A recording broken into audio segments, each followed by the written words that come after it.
Praise the lord. Hallelujah. Good morning.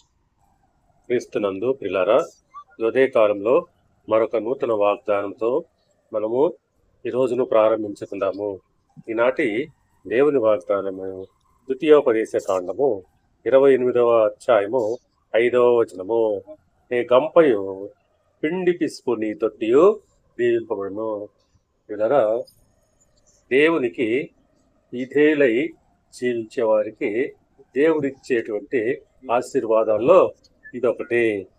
నీ గంపయు నీ పిండి పిసుకు నీ తొట్టియు ఆశీర్వదించబడమని అంటున్నాడు. అవును, నిజమే. దేవునికి విధేయులైన వారికి ఎప్పటికీ కూడా పోషణ, ఆహారము సమృద్ధిగా ఉంటుంది. ఎటువంటి లోటు వారికి కలగదు. అవును. సామెతల గ్రంథము 3వ అధ్యాయము 10వ వచనంతో పోల్చుకున్నట్లయితే, అప్పుడు నీ కొట్లలో ధాన్యము సమృద్ధిగా నుండును, నీ గానుగులలో నుండి క్రొత్త ద్రాక్షారసము పైకి పొరలి పారును. అవును.